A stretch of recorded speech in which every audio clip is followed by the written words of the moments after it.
Odkiaľ sme? Kto nás stvoril? Kto boli Anunnaki? Kam smerujeme a aké tajomstvá minulosti odhaľuje história ľudstva? V hlbinách starovekých textov sa skrýva tajomstvo o Anunnaki, tých, ktorí zostúpili z nebies. Anunnaki, tiež známi ako Nefilim, sa spájajú z mezopotámskej mytológie ako mocní tvorcovia ľudských dejín. Objavujú sa v mnohých starovekých písomnostiach, od sumerských a akadských, cez asýrske a babylonské zápisy, až po samotnú knihu Genesis v Biblii. Biblickí synovia bohov, Anunnaki, sú postavami jedného z najstarších literárnych diel, eposu o Gilgamešovi. Toto je príbeh bohov, ktorí formovali osud ľudstva. Anunnaki žili na planéte menom Nibiru, ktorá obieha Slnko po dlhej eliptickej dráhe a približuje sa k Zemi približne každých 3600 rokov. Nibiru, napriek svojej veľkej vzdialenosti od Slnka, dokázala udržiavať životaschopné podmienky vďaka svojmu vnútornému teplu, ktoré zabezpečovalo stabilné prostredie pre život. Avšak problémy s ozónovou vrstvou začali ohrozovať stabilitu Nibiru. Táto hrozba sa stávala čoraz vážnejšou, čo prinútilo Anunnaki konať. Vedeli, že rozptýlenie zlatého prachu v atmosfére by mohlo efektívne odrážať slnečné žiarenie a stabilizovať ich planetárne prostredie. Anu, boh nebies, bol známy svojou múdrosťou a rozhodnosťou. So svojou ženou Antu tvorili mocné božstvo, ktoré vládlo nad ostatnými Anunnakmi. Anu a Antu mali mnoho detí. Jedným z nich boli synovia Enlil a Enki, ktorí zásadne ovplyvnili dejiny ľudstva. V období, keď Anunnaki čelili ekologickej kríze na svojej domovskej planéte Nibiru, Anu uvažoval o možnostiach, ako zabezpečiť prežitie svojho ľudu. Vedomý obrovského bohatstva zdrojov, ktoré ponúkala Zem, vrátane obrovských zásob zlata, sa Anu rozhodol, že tento cenný kov by mohol byť kľúčom k záchrane atmosféry Nibiru. Anu poveril Enlila, aby viedol expedíciu na Zem. Enlil, ako boh vzduchu a pán vetra, mal zabezpečiť, že zdroje Zeme budú efektívne využité na podporu Nibiru. Jeho úlohou bolo zorganizovať ťažbu zlata a iných surovín a garantovať, že operácie budú prebiehať hladko a efektívne. Na druhej strane Anu udelil Enkimu, bohovi vody a múdrosti, úlohu technologického riaditeľa. Enki, známy svojimi vynálezmi a inováciami, mal za úlohu vyvinúť technológie potrebné na extrakciu zlata a jeho spracovanie. Ich prvé pristátie sa udialo v oblasti Mezopotámie, kde zriadili prvé mesto Eridu.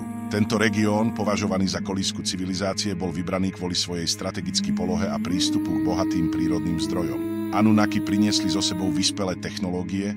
Jedným z nástrojov, ktoré používali, boli kryštálové dosky, umožňujúce efektívny prenos informácií a energie medzi Zemou a Nibiru. Po zriadení prvých základní v Mezopotámii Anunnaki rozšírili svoje aktivity a začali budovať základnú infraštruktúru v Južnej Afrike, ktorú vybrali kvôli jej obrovským zásobám zlata, ideálnym pre ich potreby. Spolu s Anunnakmi prišla na Zem aj ich otrokárska rasa Igigi, ktorá prehrala z Anunnaki staroveký konflikt a bola následne zotročená. Títo otroci boli nasadení v novozaložených zlatých baňach v Afrike, kde ich úlohou bolo ťažiť zlato.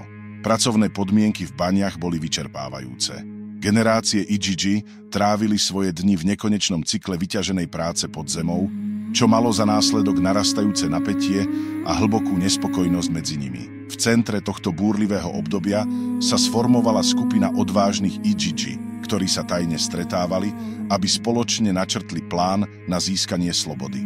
Ich odhodlanie vyústilo do dobre organizovaného odporu, ktorý vyvolal zásadné zmeny. Po intenzívnych rokovaniach a konfliktoch Anunnaki nakoniec uznali potrebu zlepšiť pracovné podmienky Igigi. Uvedomili si, že vynaložili enormné úsilie na opravu ich vlastnej planéty Nibiru a že ich vyčerpanie a frustrácia môže viesť k ďalšej, možno ničivejšej vzpúre. Enki, známy svojou múdrosťou a inovatívnym myslením, navrhol vytvoriť novú živú rasu spojením DNA Anunnakov s DNA miestnych hominidov, ktorí v tom čase obývali Zem. V laboratóriách Anunnakovia kombinovali svoj genetický materiál s nádejou, že vytvoria dokonalý druh. Ich prvé experimenty však nedopadli podľa plánu, pretože výsledné bytosti sa nedokázali rozmnožovať. Tento neúspech však Enkiho neodradil. Rozhodli sa vziať DNA hominida, ktorý žil na Zemi, a implantovali ju do lona jednej z anunnakských žien menom Isis. A tak vzniklo pokolenie Isis, známe ako Genesis. Po niekoľkých mesiacoch napätého čakania sa narodil Adam, prvý človek, ktorý symbolizoval nový začiatok. Neskôr Anunnaki stvorili aj prvú ženu, Evu, aby sa mohla stať Adamovou manželkou. Po tomto úspechu Anunnaki vytvorili aj ďalších ľudí, aby mohli založiť populáciu. Týmto činom sa zrodila nová rasa, ktorá sa rýchlo rozšírila po celej Zemi a začala sa nová, fascinujúca a dôležitá kapitola v dejinách ľudstva. Po úspechu genetických experimentov Anunnaki rozšírili svoje operácie na celý Blízky východ, postavili ďalšie základne, ktoré slúžili ako centrá pre ťažbu a spracovanie zdrojov. Thoth, syn Enkiho, známy aj ako Ningish-Zida, duchovným vodcom a učiteľom, ktorý priniesol ľudstvu hlboké duchovné a ezoterické znalosti, sa následne presunul do Egypta, v tej dobe známeho ako Chem, kde využil svoje pokročilé znalosti na stavbu monumentálnych stavieb, ako sú pyramídy. Tieto pyramídy slúžili nielen ako hrobky, ale aj ako energetické zariadenia, astronomické observatóriá a centrá duchovného a vedeckého poznania.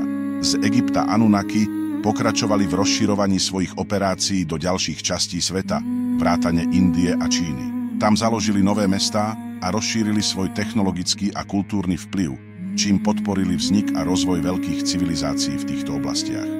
Enlil a Enki mali odlišné spôsoby riadenia ľudí a zdrojov Zeme. Enlil bol prísny a netrpezlivý a považoval ľudí za rušivý element. Enki bol empatický a považoval ľudí za svoje deti. Tieto rozdiely spôsobovali konflikty a napätie medzi Anunnakmi. Aby sa konflikty zmiernili, Anunnaki rozdelili Zem na zóny vplyvu. Enlil a jeho potomkovia ovládali niektoré oblasti, zatiaľ čo Enki a jeho potomkovia spravovali iné. Enki a jeho syn Thoth viedli svoju skupinu do novej časti Zeme, aby vytvorili vyspelú civilizáciu. Našli krajinu bohatú na zdroje pre svoje vedecké a technologické experimenty. V tom čase bolo na Zemi 1000 majstrov duchovného poznania, známych ako Nakals. Títo múdri a vplyvní vodcovia boli uctievaní pre svoju hlbokú duchovnú múdrosť. Pri príprave na nadchádzajúcu éru Atlantídy nasmerovali Nakals svoju energiu na povrch kontinentu pri prechode do nového domova. Tu vytvorili magický strom života. Na rozdiel od tradičných 10 energetických kruhov atlantských rituálov vytvorili Nakals 12 kruhov, pričom 2 nechali voľné pre budúce civilizácie. Jedno z atlantských miest bolo postavené z 3 kruhov, oddelených veľkými priekopami. A bolo to mimoriadne vyspelé mesto, známe svojou technológiou a kultúrou. Stavali budovy s použitím mnohých kryštálov, ktoré slúžili ako zdroje energie a využívali sa v rôznych technologických aplikáciách, vrátane liečenia, podpory meditácie a využívania prírodných síl na civilizačný pokrok. Atlantída sa stala miestom, kde sa ľudia mohli naučiť schopnostiam, ako je telepatia, ovládanie energie, liečenie a pokročilé astrálne cestovanie. Vzdelávanie sa zameriavalo na vnútornú silu a harmóniu s prírodou. Školy múdrosti boli všade na ostrove a učili duchovné aj praktické zručnosti. Postupom času zvyšné energetické kruhy zaplnili ďalšie 2 civilizácie. Jednou z nich boli Hebrejci, ktorí museli začať odznova, ale priniesli dôležité poznatky, ktoré pomohli obyvateľom Atlanty.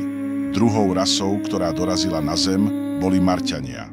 Títo prišli spôsobili na svojej planéte katastrofu, ktorá poškodila nielen ich domov, ale ovplyvnila celý vesmír. Pred príchodom na Zem bol Mars planétou veľmi podobnou Zemi. Marťania mali pôvodne v úmysle ovládnuť tento kontinent. Boli vysoko vyspelou civilizáciou s veľkými technologickými zručnosťami, pričom vo veľkej miere využívali ľavú stranu mozgu, ktorá sa zaoberá technológiou a logikou. Na začiatku Anunnakovia spolupracovali s Marťanmi, pretože ich vyspelá technológia mohla pomôcť pri rozvoji Atlantídy. Marťania experimentovali s projektom nazvaným Syntetická Merkaba, známym aj ako projekt Lucifer, podobne ako na Marse. Ak by boli úspešní, získali by kontrolu nad celou planétou. Experiment sa však vymkol spod kontroly a skončil sa katastrofou. Na Zemi sa začali diať rovnaké tragické udalosti ako na Marse. Zmeny v magnetickom poli Zeme spôsobili vznik dimenzionálnej trhliny. Kvôli tejto trhline sa do nej dostalo obrovské množstvo duchov a bytostí z nízkych dimenzií, ktoré potrebovali obsadiť ľudské telá, aby prežili. V každom človeku sa usadilo viac ako 100 dimenzionálnych duchov. Toto obdobie sa stalo najväčšou katastrofou, akú kedy Zem zažila. Nakals sa vďaka svojim pokročilým duchovným schopnostiam držali mimo negatívnych vplyvov, ktoré pôsobili na ostatné bytosti a snažili sa situáciu stabilizovať. Anunnaki a Nakals spojili svoje sily a použili pokročilé technologické a duchovné techniky na uzavretie nízkodimenzionálnej trhliny. Tento proces zahŕňal používanie energetických zariadení, rituálov a obradov na stabilizáciu energetických polí Zeme. Vďaka experimentom sa im podarilo stabilizovať Zem, čo viedlo k sérii zemetrasení, sopečných erupcií a tsunami. Tieto katastrofické udalosti spôsobili, že Atlantída sa potopila pod hladinu mora. Enlil bol unavený z neustálych problémov a hlučného správania ľudstva. Veril, že potopa bude najúčinnejším spôsobom, ako zlikvidovať ľudskú populáciu, ktorá už splnila svoj účel. Enkiho, ktorý mal k ľuďom bližší vzťah a považoval ich za svoje deti, táto myšlienka zhrozila. Rozhodol sa zasiahnuť a zachrániť čo najviac životov. Enki varoval jedného zo svojich synov, muža menom Noé, alebo Ziusudra Utnapishtim, a dal mu pokyny na stavbu archy. Noé mal zachrániť svoju rodinu, priateľov, zvieratá a rastlinstvo pred nadchádzajúcou potopou. Týmto činom Enki nielen preukázal svoju lásku k ľudstvu, ale zabezpečil aj jeho budúcnosť.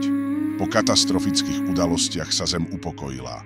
Táto udalosť znamenala prechod do nového veku a vyžiadala si vysokú cenu. Ľudstvo prešlo elektromagnetickou nulovou zónou, čo malo za následok stratu Kristovho vedomia. Všetci obyvatelia vrátane Marťanov stratili všetky spomienky a schopnosti. Priemerná dĺžka života sa skrátila približne na 90 rokov. Počas týchto udalostí niektorí obyvatelia Zeme neunikli potope a väčšina obyvateľov Atlantídy zahynula. Kontinent bol zničený a stratil sa pod vodou. Táto zmena pretvorila základy ľudskej existencie. Ľudská DNA prešla na dvojvláknovú štruktúru, čo si vyžadovalo, aby ľudia na Zemi začali všetko odznova. Každý jednotlivec bol vyzvaný, aby prekonal svoje genetické obmedzenia a dosiahol vyššiu úroveň vedomia. Ľudia sa museli nanovo naučiť, ako efektívne využívať svoje rozšírené schopnosti, ako napríklad zvýšenú intuíciu, schopnosť hĺbšieho emocionálneho a intelektuálneho poznania. Ľudia museli obnoviť svoje civilizácie pomocou poznatkov, ktoré im zanechali Anunnakovia. Nové mestá a civilizácie, ktoré vznikli po migrácii tých, čo prežili, sa stali centrami vyspelej vzdelanosti a kultúry. Egypt, Mezopotámia, India a Čína sa stali dôležitými centrami rozvoja ľudskej civilizácie. Po veľkej potope a odchode Anunnakov sa Egypt stal jednou z najdôležitejších civilizácií, ktorá prosperovala vďaka infraštruktúre, ktorá tu zostala. Tot, ktorý bol bohom múdrosti a technológie, mal veľký vplyv na rozvoj egyptskej kultúry a náboženstva. Rozhodol sa zostať a pomáhať ľudstvu ako syn Atlantíd. V Mezopotámii, kde Anunnakovia založili prvé mestá, pokračoval rozvoj civilizácie, ktorá sa stala základom mnohých významných vynálezov a ďalších objavov. To bol začiatok novej éry ľudstva, ktorá formovala dejiny, aké poznáme dnes.